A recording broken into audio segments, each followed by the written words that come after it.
Good morning, good afternoon, and good evening. It's Wade Lightheart from Bioptimizers with another edition of the Awesome Health Podcast. And today we have none other than Chris Burres, who is a longevity expert. Some people call him a mad scientist. And we've got him, for those watching the video, don't let the lab coat fool you. Chris has an extensive background in a diverse range of areas, including mechanical engineering, comedy improv artist, oil and gas explosives, and competitive soccer. He is also the co-host of the most popular internet marketing podcast on iTunes since 2009, the SEO podcast, Unknown Secrets of Internet Marketing. When Chris realized a Nobel Prize-winning chemical tested by NASA has been proven to almost double the lifespan of mammals, he decided to make EC60 into a household item. He is now on a mission to help people live longer, healthier, and pain-free lives, one serving at a time. He said he did not want to be a supplement person, and he's been forced into the game because of his research. Chris, welcome to the show. Wade, thank you so much for having me. I'm excited to be here. Your introduction is, I might need to steal that, cut that out and use it in other places. I don't know, maybe when I show up at a house party or something, I feel like. Thank you very much. I appreciate it. Well, okay, Chris, one of the things I was listening to Elon Musk, and I think this is relevant to you, is they were asking him. First off, thank you. But there's something really interesting, and I think it's something that a lot of people miss today, and it's very, very important. Here you're known as an internet marketing expert, and then you have all these kind of what seemingly be very wide spectrum of interests. And Elon was talking in an interview, and he said, he holds kind of 12 major problems in mind at a given time. Mm-hmm. And he learns information about a bunch of fields. And when he gets an aha moment in another field, he takes that aha moment and see if it has any application. And what's interesting is if you look at the founding fathers of the United States, when you read their histories, they were scientists, they were biologists, they were literary people, they were businessmen, they were philosophers. They had this kind of polymath mentality that has been removed with this highly specialized, compartmentalized thinking. I would like to know, how important do you think knowing a bit in a wide depth has allowed you to come to some unique conclusions? Well, I could be a very bad guest and go paramount. but I'll jump right into this because that could end up being a painful podcast. I think one of the things that really cemented, I had in my mind that it was better to have a more diverse kind of education. And it was really, really cemented. I got the opportunity to listen to Dr. Linus Pauling speak at the University of Houston. Go Cougs. And a couple parts of his speech really stuck with me. One of them was just a joke he told, which was absolutely hilarious, from this, two-time Nobel Prize-winning scientist. But the other was, it was actually the fact that he had and of course he had a master's, PhD in chemistry and biology. And it was when he crossed those disciplines that he made some absolutely amazing discoveries. And that kind of cemented for me, I don't really want to get, I don't want to go down the traditional path of a PhD, because probably back then his PhD was a lot more broad than today's PhD, or here's a valve, adjust this diameter on the valve. I'm speaking in kind of engineering terms, and then see what the optimal valve design. And I just feel like that one, that's suited for some people, right? And that can be really great, a great job. I'm kind of not suited for the same thing every day. Mm-hmm. And absolutely, I think it's paramount having a broad base of interests, because they do overlap, and they do, when I am a reluctant supplement guy, and when ultimately my business partner and I said, okay, well, this is an opportunity we just can't ignore. The fact that I did comedy improv gives me the skill sets to help me come onto a podcast like yours and be more engaging, and then be more than the guest who says paramount, right? And so, yeah, absolutely. I think it's incredibly important to have a diverse set of knowledge. One of the things I find interesting is how many, what I would say, of my brilliant associates have an incredible sense of humor. And humor is always about finding the higher truth within common elements. And if there's not an element of truth within a joke, it's not really funny. So you're just recontextualizing sort of the unconscious thought process that's not necessarily expressed in social circumstances or conventional institutions, whether that be church or state or relationships or any of the conditions that people find themselves in a compromised situation, and out of social civilization grace, they have to act and operate in a personal way, even though maybe not. Which leads me to this. How important do you think comedy has played a role in discovery? Because kind of when people break out in laughter, it's that eureka truth moment that kind of shines through even the most macabre situations, like really like dark humor, for example, which oftentimes is embraced by military personnel who are in really grueling situations. Many of them develop a really dark sense of humor to kind of overcome the horrific tragedy they're existing. Do you think that is a key element to discovery? I think first, that's a great question. I think second, my dad was in the Air Force for 25 years, got to the position of full colonel. So maybe and yes, I have a macabre sense of humor. Absolutely. We will probably not hear that on this show.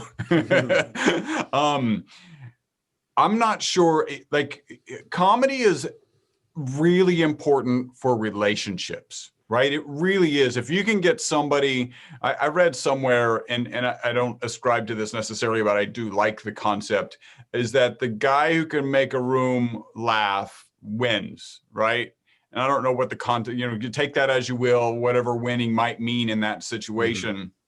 But it does absolutely help with relationships, and that's relationship with my team members. That's relationships with people I interact with, like Wade, like other casters, like other people who we end up doing business with. So certainly, it's probably the case that it's more applicable to the entrepreneurial side of things and the team building side of things. But now that you've asked these great questions, I'm going to be like going through my day thinking about the creative process. I can tell you one of the things that came to my mind that was an absolute creative process, really in terms of marketing one of our future products, literally was something that came to me in my sleep. So I really fall into that. He was asleep, he was dreaming. I remember batting ideas around and defending him and all of this stuff, and then waking up with effectively a eureka moment of what we're going to call one of our products moving down the road. And hopefully it will turn out to be brilliant. That's kind of dictated by the sales associated with it, and if anybody gives us negative feedback. But I'm not sure how much it has to do with the creative side of kind of the science, but definitely very important for entrepreneurship. So I know we're going to get into longevity and these NASA discoveries and how that's kind of paved your way, but maybe you can share with your listeners your background of how you got to the point where you ended up researching and then ultimately developing a product that potentially can expand or extend people's lives. Yeah. How do you get that out of the oil and gas and the comedy business or internet marketing? So maybe give a little bit of a backstory as we can kind of get that, and then we'll lead to those discoveries. Absolutely. So I went to college at the University of Houston, here in Houston, obviously, and I met my business partner, still my business partner, back in 1990. And he was working at the University of Houston at the Texas Center for Superconductivity, which is really an organization inside of the U of H architecture. The reason they built this Texas Center for Superconductivity was really a professor named Dr. Paul Chu. On campus, we used to call that building Chu's Castle, because they built that castle for him. My business partner was working in the Texas Center for Superconductivity and was separating fullerenes. And we'll talk about that here in just a second, but he was separating fullerenes. At the time, the separated fullerenes that we'll discuss today were selling for $6,000 a gram. So it's insanely expensive material. One day, quick question is like, I mean, how high do you get when you take that? It's the best stuff ever. Just a little friendly humor out there, folks. Dr. Chu came in one day and he was like, "You're young kids. This is $6,000 a gram. You guys should run off and like start a company manufacturing and selling this." My business partner was from an entrepreneurial background, and really he jumped right in. And there was another guy working at the office, still a friend of ours, all of us. They started the company together, and they started the process of manufacturing the equipment necessary to make these fullerenes. Now, in order to manufacture fullerenes, and this is still the best method today, you have to take 2 graphite rods and you have to vaporize those graphite rods. Graphite is one of the hardest materials on the planet to vaporize. So you're actually talking about local temperatures of the sun right at the point where you have these 2 rods together.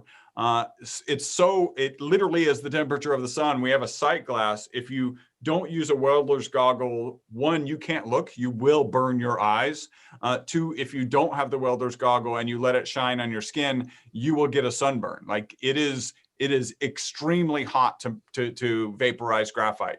So they brought me in, I was studying mechanical engineering. They brought me in to work on the equipment to manage the heat associated with this process, to manage the kind of the refresh that happens after you burn all these rods. Our other business partner went away, and Robert and I actually delivered our first commercial quantities of carbon nanomaterials in 1991. Wow. And then I'll kind of tell the story, but I don't know, you might have a question at that point. No, keep going. This is a great, I love the backstories behind these things. So this is great.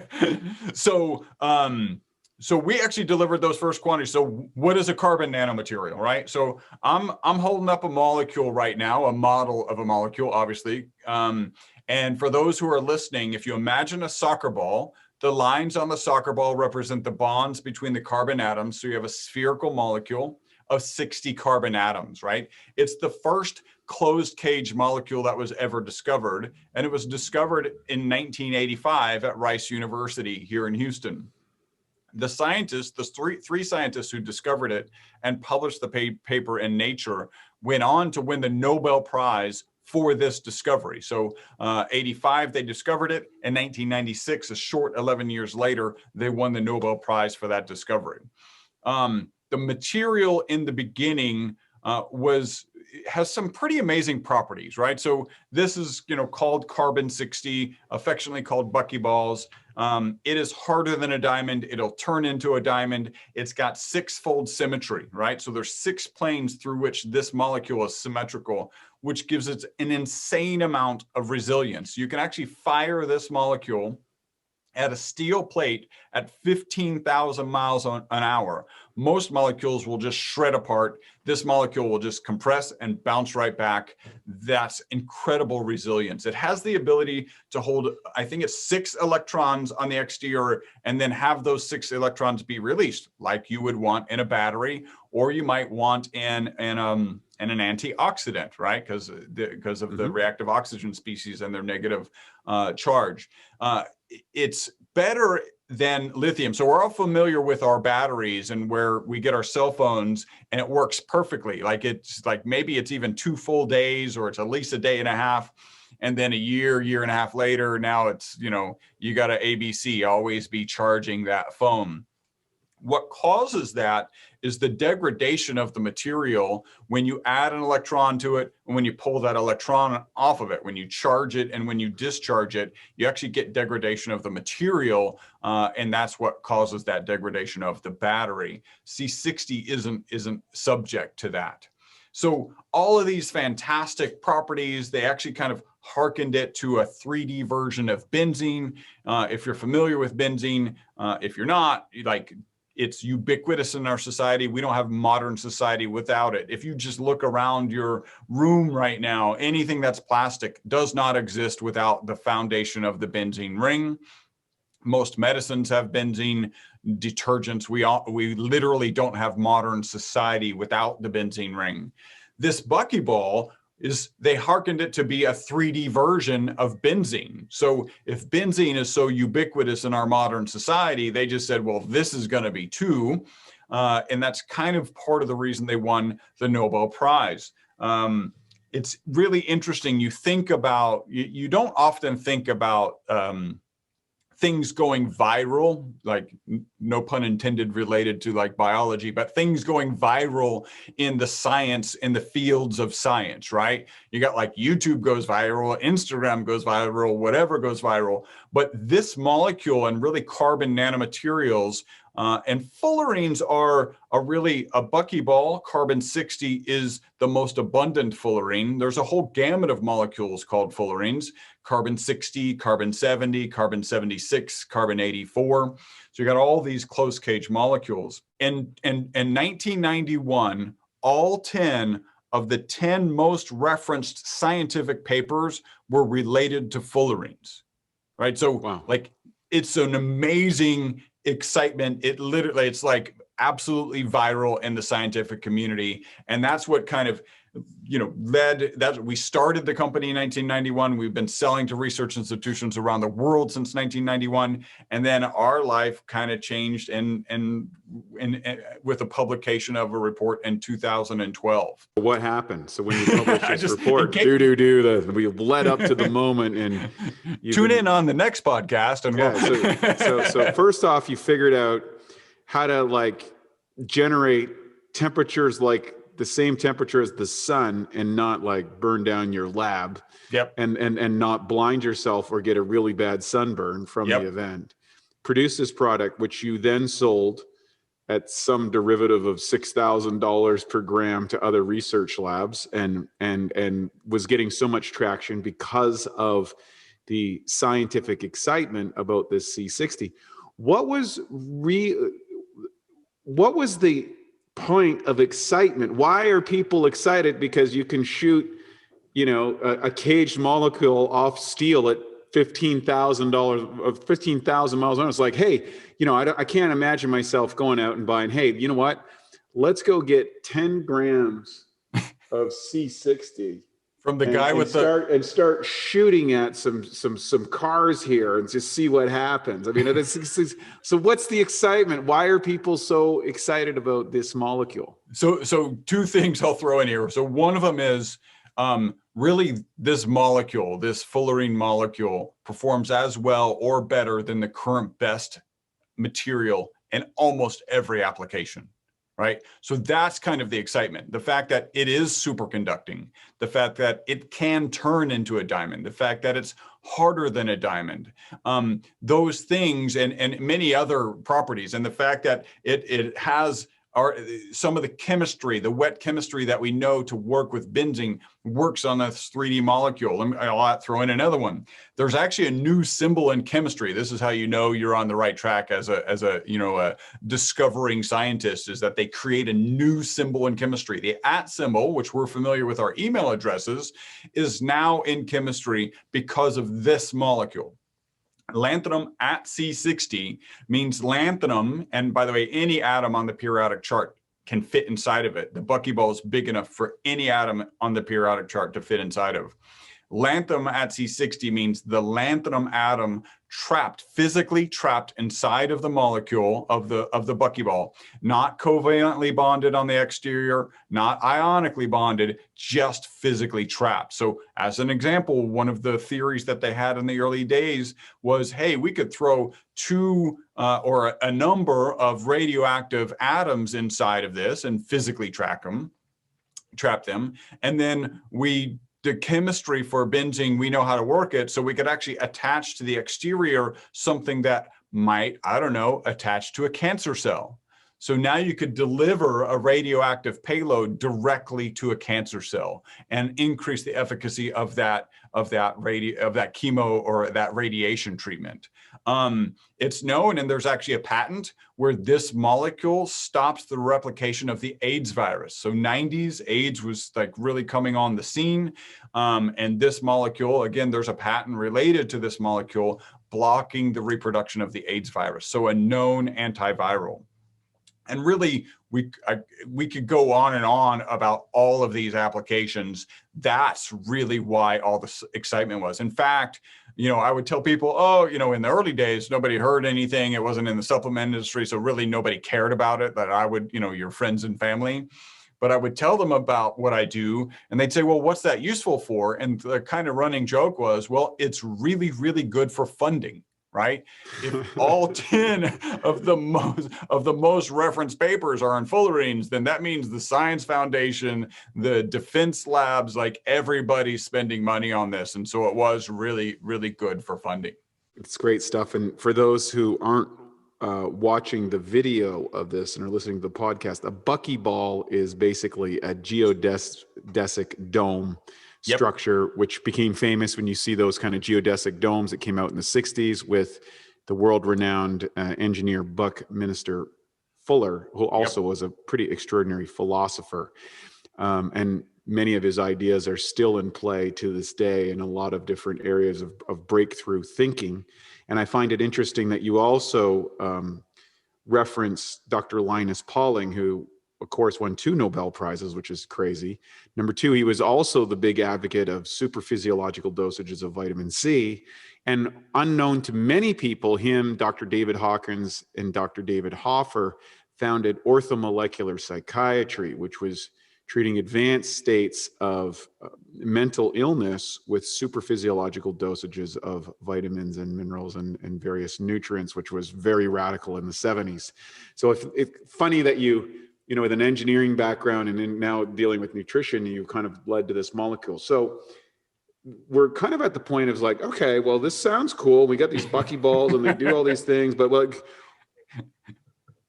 how does that relate to living long and and NASA? All right. So again, they thought it might be a 3D version of benzene, or they hearkened it to a 3D version of benzene.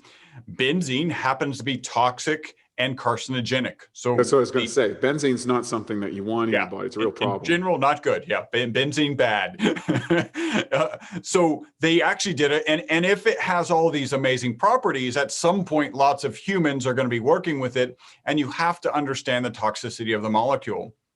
So in 2012, they published the results of a toxicity study, and the results were pretty amazing. So in that study, they gave rats water, rats olive oil, and then rats olive oil with C60. And really, I'm going to change a little bit here, because C60 is for industrial applications, and there's peer-reviewed published research that proves that if you process it improperly, it is harmful. We call C60 that's been processed for safer human consumption, we call that ESS60. Okay. So in that study, they gave rats water, rats olive oil, and then rats olive oil with ESS60. What's the difference between the ESS60 versus the C60? So in a couple of things, when I'm talking about if you improperly process it, one, it actually does require solvents to isolate an individual C60 molecule from the other fullerenes. So you will have to make sure that you're getting rid of those solvents, right? That's a no-brainer. The other is there are water-soluble versions of C60, and that means you've processed it to make it water-soluble. It also implies what I haven't stated, that C60 is not water-soluble. So when you make it water-soluble, there's also data that shows that it's harmful. So ESS60 is like, let's just get rid of the solvents and let's actually leave it in its most natural form. That's what ESS60 means. And how do you do that? Well, it really requires a couple processes. One of them is a proprietary process, Sure. but the biggest and most important is actually vacuum oven baking, right? So you've got to activate. So really, when you're dealing with C60 powder, you've got just a pile of black powder, and that's actually crystals. Again, this is interesting. Those crystals are not water soluble. Once you get rid of the solvents, and you do that in a vacuum oven baking process, and then we've got a washing process to further remove some of those, you can consume this and it'll just go through your system. Some will get incorporated into your system, but because it's not water soluble, it just flows right through your system. The process of dissolving it in oil, which is what they did in that rat study, we'll get back to that in a second, brings you down, right? So anytime you dissolve something in a solution, it gets down to a monomolecular level. Now you're talking about bioavailability orders of magnitude different, right? Right. Kind of like the whole monoatomic minerals conversation and stuff. You reduce it down and then it's much more bioavailable. Yeah. Absolutely. Absolutely. Your body doesn't have to spend the time breaking down the crystal. And, it can't even do that in the case of ESS60, it can't do that in the stomach because it's not water soluble. So back to that study, they gave those rats olive oil with ESS60. And again, it was a toxicity study, but instead of being toxic, the rats that they gave in it, really it's the MyVitalC formula to, those rats lived 90% longer than the control group. That's a crazy result. Yeah, it is. It's the single longest longevity result in mammals in peer-reviewed published history ever, right? The next best researched way to live longer is calorie restriction. So it's well documented in multiple animal models that if you reduce your calorie consumption by 30%, you can extend your life by 30%. I call that the starve yourself 1/3 to death diet. No one really signs up for that. Maybe I need to work on my marketing skills. Just a quick question on that, just as a thing, when they're doing that, because I've never actually confirmed this, and you can probably add to that because you're deep in this. When they say consume 30% less calories, 30% less, what's the baseline that they're saying is the baseline that they're working the 30% from? Yeah. One thing I'm pretty much sure I can guarantee, it's not 30% lower than the average American diet. Correct. Exactly. 30% lower than the recommended amount for your BMI index. And BMI, has some challenges, but it's a really good rule of thumb. So if you had a BMI of say 2,000 that led you live on 2,000 calories per day, which is what most of the standard nutritional facts are based on. Yep. Then you would be far better off eating 1,400 calories a day if you want to extend your life. That's probably the calorie restriction is pretty much the only way that we know that's guaranteed. So it's a 30% reduction of calories gets you a 30% extension of life. Mm-hmm. Not even 90. It's just a 30% extension. Got it. Now, but this is a breakthrough. So talk about a little bit more of the ESS60. Yeah. So, it's good to note, or interesting to note, in that study, there are a couple of things. One, those rats lived 90% longer. Two, they used Wistar rats in that study. And a typical Wistar rat will live 32 months and they'll have a known amount of tumors in their body, right? So every day they live longer, or every week they live longer, the mass of tumors in their bodies increases. Despite the fact that the MyVitalC rats lived 90% longer, out to 62 months, none of them had any tumors. Wow. Why is that?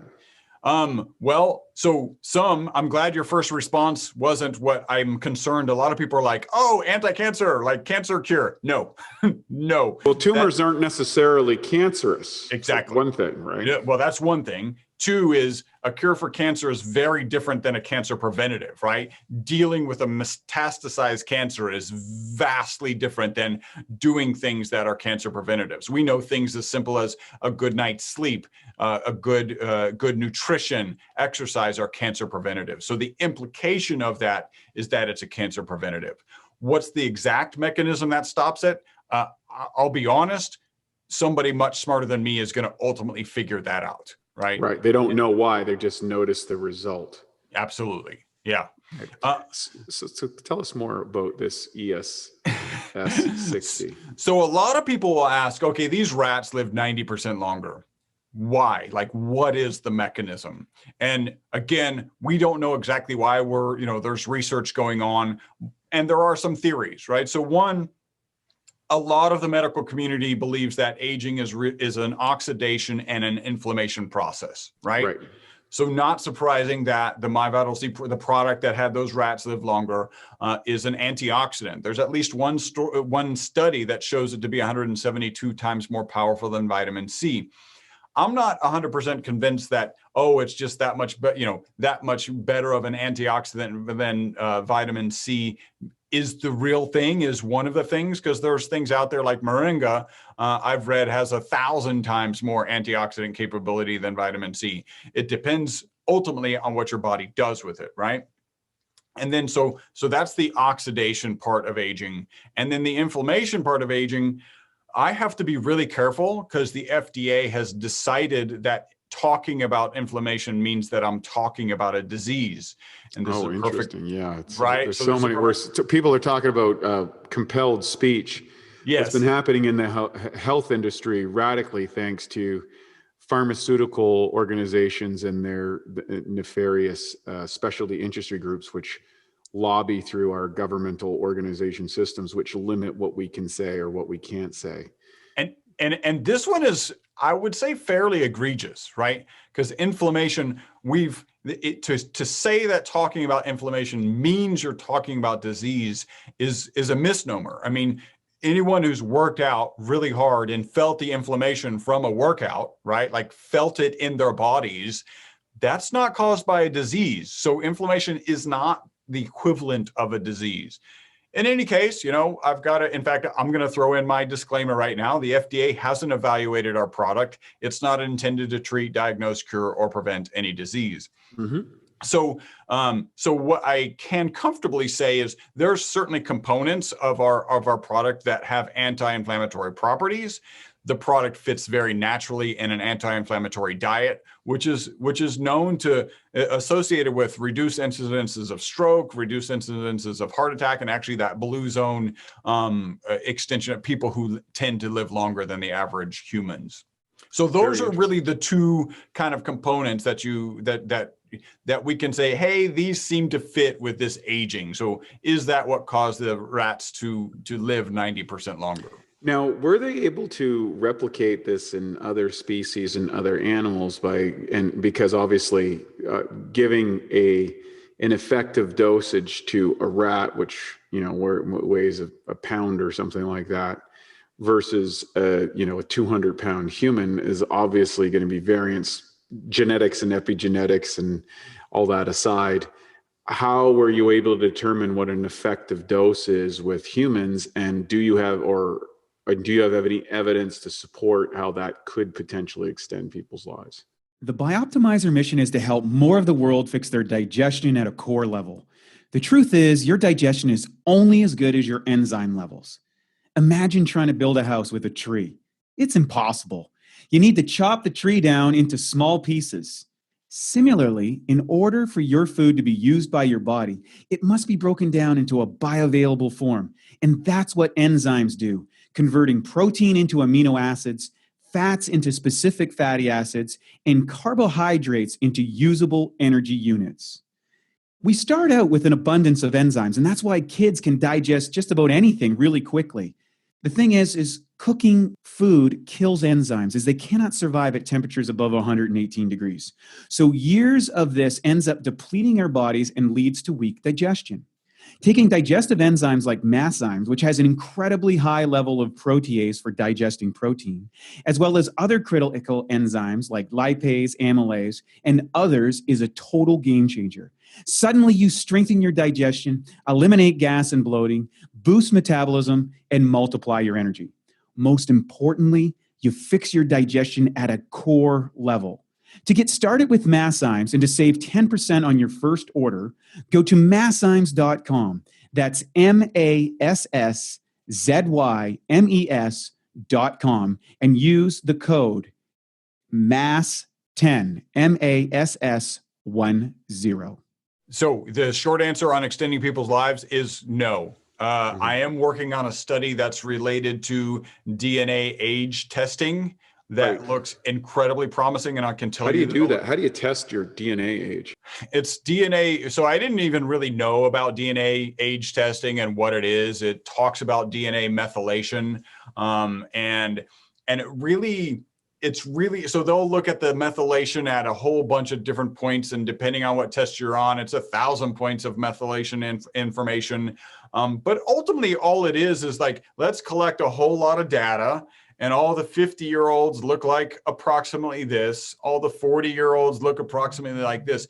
It is not what we would say like is a scientific clock, right? It's more clinical associative yes conclusions as opposed to absolute required. We can say, this is a typical person at 50 will show this kind of damage or to the kind of like a copy machine. Yep. That's recopying the machine over and over time. That copy gets less and less crisp. Yep. And so you can expect, if you do enough copy machines, right? Let's say you run an experiment with 10,000 copy machines, and one's been running copies for this many copies, and next. You can draw some general bell curve associations saying, well, yeah, we had one copy machine that was way out on the end, but most of them fall within this kind of general range of expectation. Is it kind of like that? Would you say? Yeah, that's my interpretation of it. It is not the situation where you're looking at something and this is not what they look at. But if you were looking at telomeres and you said, if your telomere was, 1 millimeter shorter, that means you lived 10 years, right? It's not a, A equals B situation, whatever. The A implies directly B.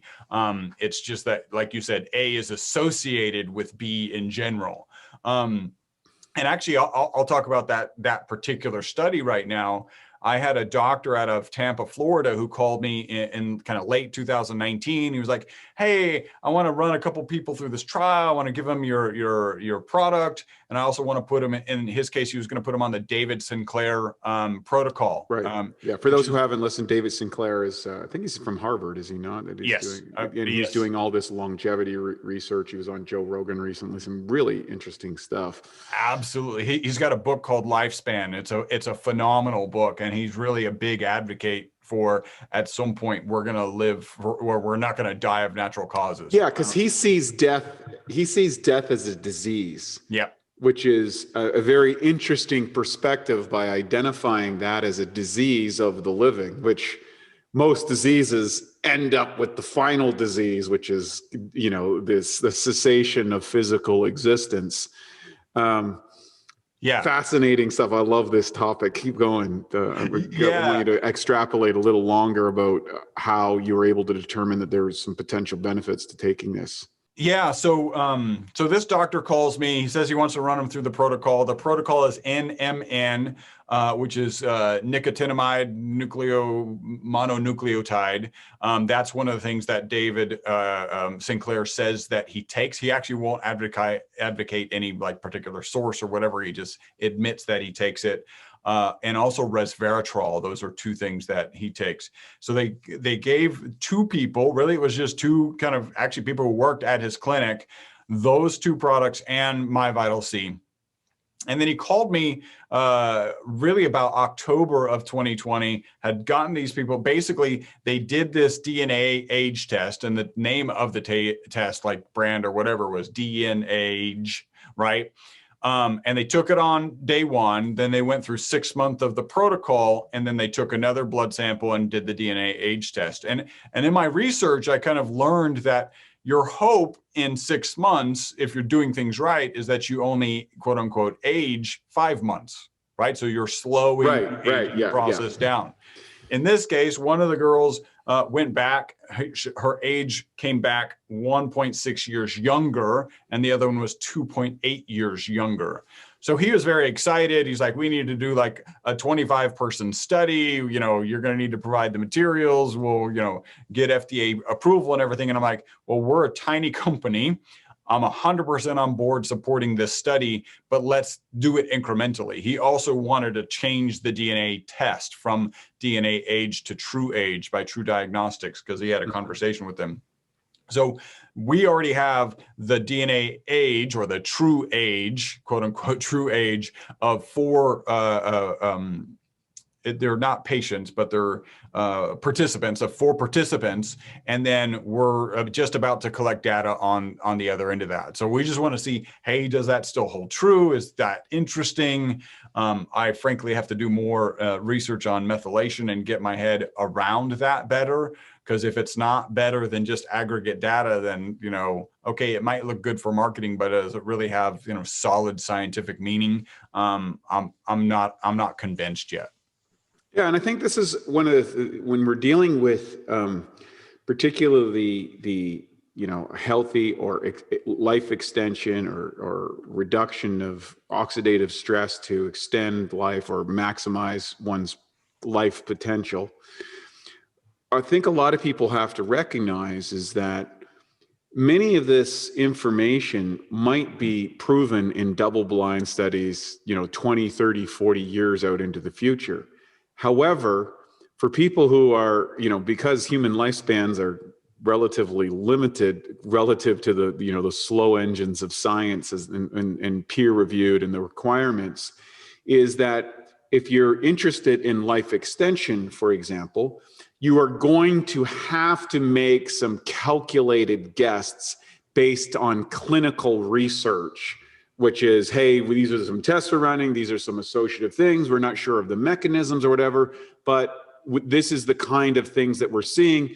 You make a decision if that's something that you're willing to bet on. So I always say, if you're looking to extend your life, you want to line up as many factors as you can that would potentially be proven down the road to be successful. And you would want to limit as many things as that we can determine, you know, shorten lifespan. So probably not a good idea to be smoking cigarettes every day. Probably not a good idea to be like, you know, working in a coal mine, Yep. bringing in hazardous material, or any area where you bring in hazard materials. Probably be great if you following some detoxification pathways or something periodically, you know, eating less, exercising, you know, moving away from chemical things that we can kind of stack the deck in our favor. But it seems to me, if I've heard you correctly, that the EC60 seems to be kind of a breakaway leader that could potentially lead to life extension.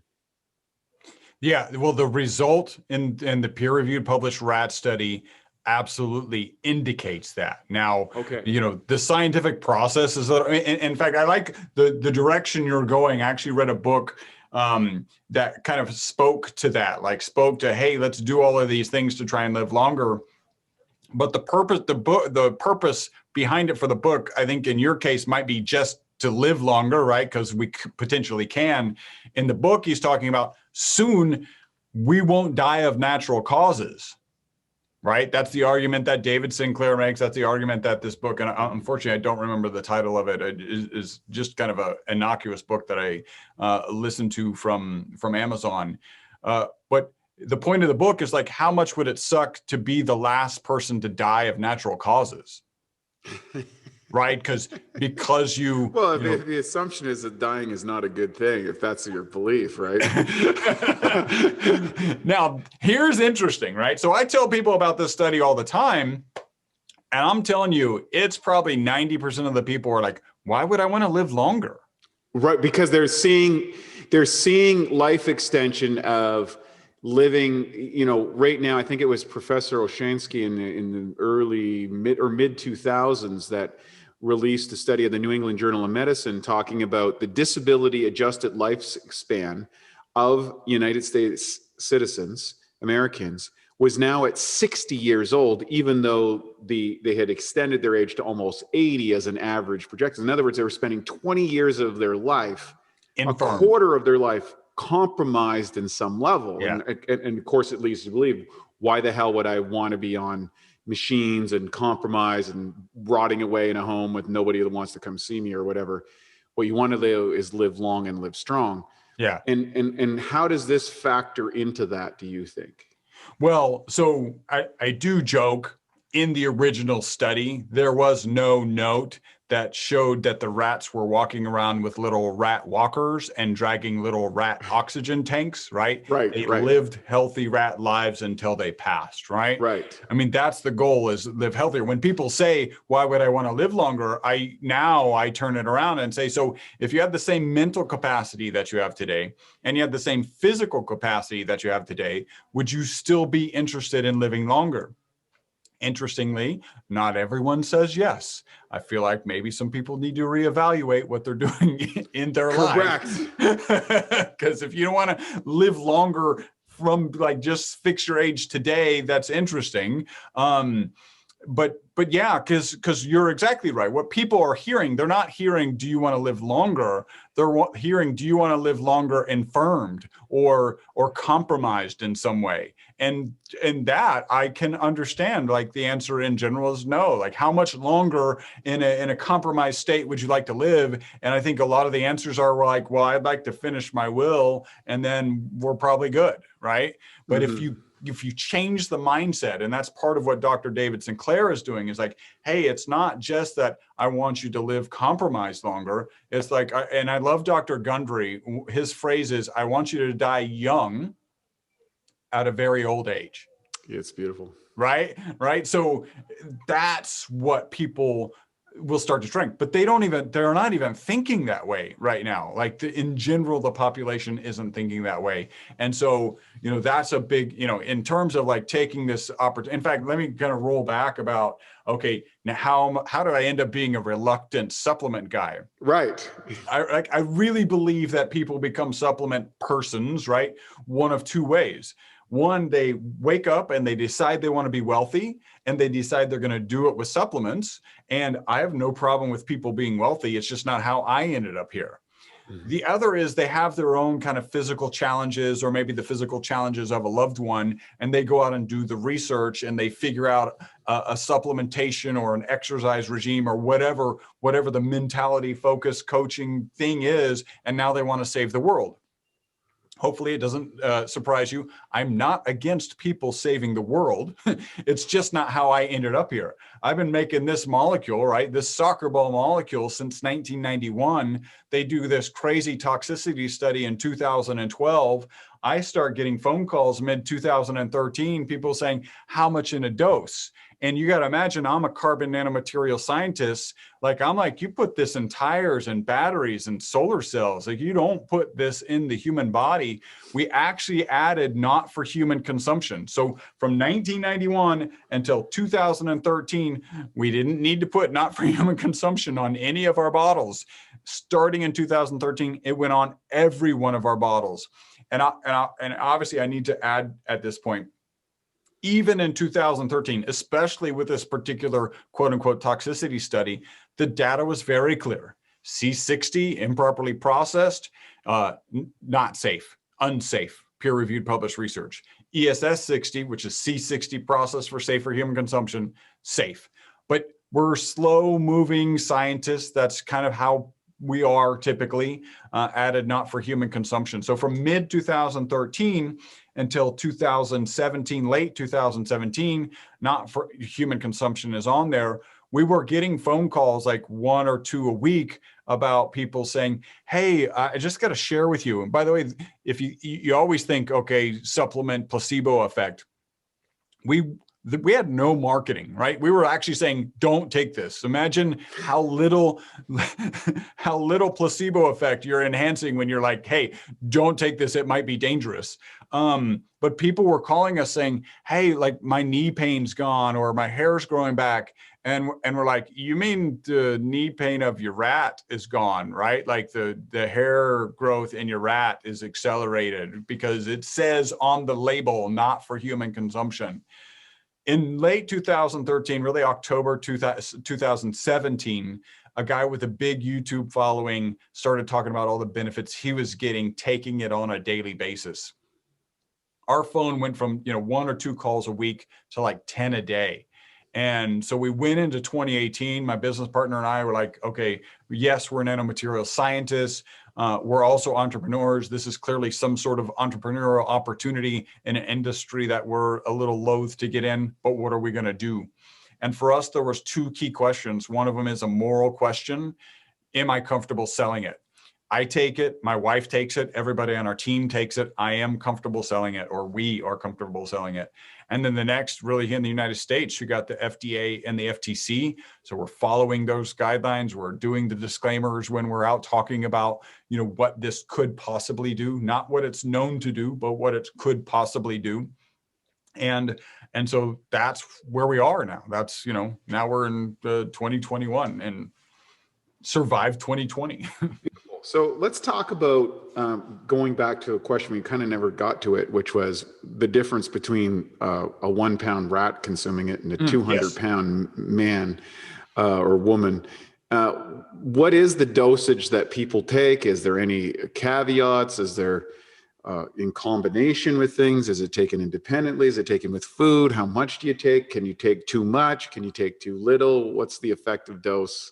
We have 3 things: the minimal effective dose, the maximal tolerable dose or maximal effective dose, and then the optimal dose. So right. Can you explain that all to us? Well, and I think there's one more, because I don't think maximum is really this, which is like, when would it kill you? Right. Correct. Which, the LDL, the lethal dose. Right. Which is well below like maximum, what you might throw out there as maximum. I can say we have people, in fact, if you think about this original toxicity study, it's the first real toxicity study done on the molecule.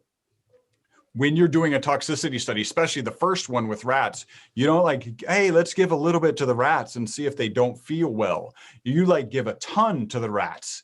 And you're actually, kudos to those scientists, right? Because think about this. For a fact, when your control group is all dead and your quote unquote toxic group is still all alive, that it's not toxic. Right. There's no doubts. In fact, there's some conclusions that you can draw from this. It's obviously not killing the rats. Yes, that's month 32. They continued the study, so all the animal husbandry necessary to keep those rats alive out to month 62. Right. So an additional 30 months, 2.5 years. And really, they were down to 2 rats. One of them passed and they euthanized the last one because we're like, we need to publish our results. Who knows how long this other rat's going to last? And so they ultimately published their results. So that was it. What was the drop off rate of the group? It was pretty tight. It wasn't all over the place. It was fairly tight. Mm-hmm. I don't remember what the standard deviation on it was, but let's put it this way. It was the same as the standard deviation on the control rats, on those rats given water, right? So it wasn't just 2 rats lived 62 months the beauty in these situations is that all the rats are living in relatively the same environmental conditions. You're controlling so many of the parameters. So which is different with humans. You got one person living in downtown, New Delhi. Yeah. One person living in, the pristine, mountains of Montana. There's a different approach. There's a different amount of environmental influences happening to you. Yeah, absolutely. And with those rats, it is same, it's all the same essentially. It's really consistent. So on dosing, there's a thing. So they gave a ton to the rats and the rats lived. There's a thing. So by the way, they do this all the time. They take a rat study of medicines, right? Because every medicine has gone through a rat study, a rat toxicity study, and potentially looking at the benefits of that particular medication. And then they have to bring that into humans. Now, had we dosed humans the same way they dose the rats on a per kilogram basis, your dosage would be 1 full cup of olive oil with EC60 dissolved in it. So that's obviously not going to happen. Not good. It's a little rough. Like there's more than your daily dose of calories. You're certainly not doing the starve yourself 1/3 to death just with that cup of olive oil. There is what's called an allometric calculation, which basically takes into account the metabolism of the rats and the metabolism of humans. I'm a geeky scientist. The way they do this is they actually, it's associating the surface area of the animal is a good way to give you a relative indication of metabolism. So you take the surface area of the rat, you take a surface area of a human, you use that in the standard allometric calculation, and then now you have your per kilogram dosage in the case of a medical test, or serving size in the case of our product. Very cool. So how much does a person need to take? It's about 5 mils, and let's 5 mils. That's it. Yeah, it's about a teaspoon. We actually have one convenient kind of the serving size like this. So what I'm holding up is a little kind of plastic ampule that might, if you've ever like worn contact lenses and you got your little dropper in a contact lens, we've actually filled something equivalent to that with 5 mils or 1 teaspoon of our product, so you can take these on the go. Oh wow, really cool. Yeah. Yeah. And then you have a larger bottle. Does it go bad? Does it no? So typically, this is our larger bottle.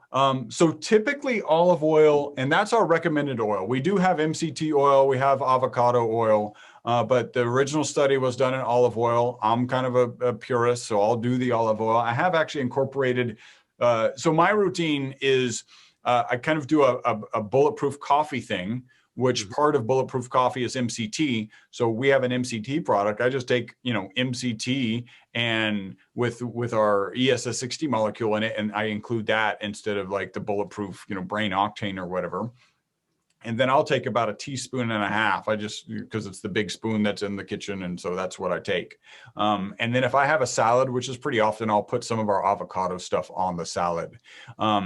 In general, like if you're going to try the olive oil. It's got the highest concentration of EC60. It turns out that you can only dissolve 0.8 milligrams per milliliter in olive oil, 0.6 approximately in avocado oil, and 0.3 in MCT oil. So that's kind of the diminishing returns.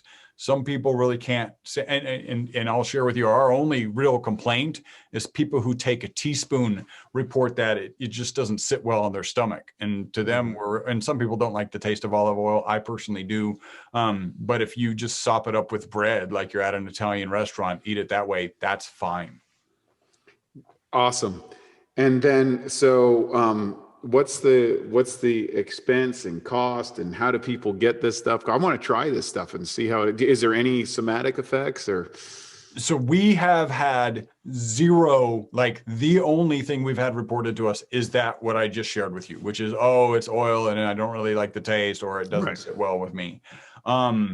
And yeah, well, like we can definitely get some product to. We actually have a special URL for your listeners. Oh, wow. Cool. If they're interested in trying it, it's MyVitalC, C as in carbon.com/awesome health, right?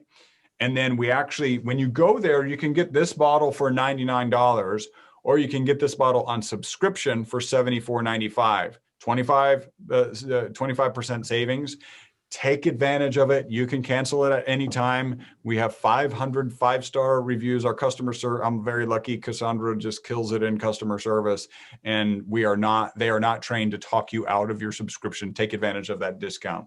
We also have a coupon code, also Awesome Health, and that'll give them an additional $15 off of their original order. Wow, that's amazing. How long, like, how do you feel anything when you take this product, or do you notice anything, or is there like, does it take time to build up in the system with some products? Like, what's some of the reported information? Absolutely. So, I'm getting into the realm of sharing like testimonials because this is really like it's not Yes, concrete. and so I'm just curious in your own Oh yeah, experience. no, Maybe. I'll share with you. I'm just going to give the caveats. Hey, any testimonial I'll ever share will be somebody that I'm directly in contact, or I could put you in Yes. contact if we ever needed to. I don't share like a customer calls me and says their friend, you know, grew a third arm. I would not share that with you for obvious reasons. But just, I like that chain of custody, right? In terms of how quickly does it work, I've got testimonials as short as same day.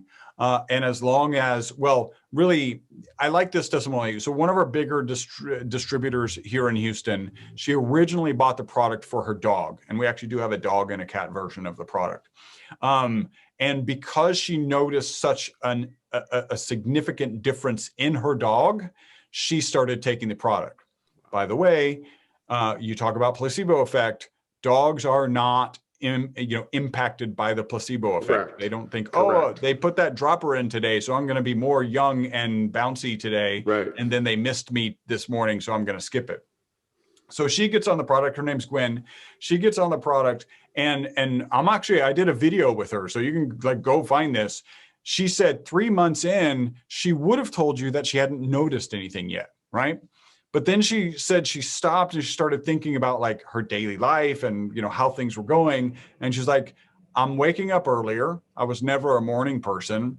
And I'm actually working an extra hour at night. And then she gave arguably the worst testimonial for a supplement ever, which is she cleaned her garage. Which is not on any of our literature, but it does have, we all have that project that we haven't done. And what does it take to get that project done? Our most consistent testimonial is people take it in the morning, they report mental focus and energy during the day, and then better sleep that night. If you're getting better sleep, we all know sleep is good for your mental, physical, and emotional well-being, right? So part of cleaning your garage, let's face it, is emotional. Like, do I want to tackle that project? Is it really worth it? Like, do I really care that much? And then part of it is probably the rest, the fact that she was sleeping better. Even though she was waking up earlier, or maybe because she was waking up early, she could get to that project. I can share with you my sleep testimonial. I have to embarrassingly admit that on Saturdays and Sundays, I would take 2 naps before noon. So basically I'd wake up, go sit on the couch. I got twins. They'd sit on me and watch cartoons, and I'd take a nap. Then I'd wake up, get breakfast, and then go to literally 2 naps before noon. Since like in 2018 is when I started taking the product on a regular basis. Since then, I barely take any naps. And I definitely don't take 2 before noon. And I'm in the same situation. I'm with my kids. They're watching cartoons. I'm not tired. And I feel like I'm getting more done around the house. Super great. Super awesome. So where can everybody reach out and find you, follow maybe some of the research or things you're talking about, or order this stuff? I know you gave a list, and could you just kind of give us all the social media and all the connections and all that to yeah, kind of absolutely. So really it's, and I'll still do this. We're getting busier and busier, and that's great. And I feel like we're getting the word out, and I'm getting more and more data points. I'm an interesting situation because I didn't like go in the lab and create this for you, Wade. And if you try it and tell me it didn't really work for you, it doesn't crush my soul. Again, I've been making this powder forever, and they have this crazy result. I'm just sharing the message, and if it works for you, great. If not, it's another data point for me.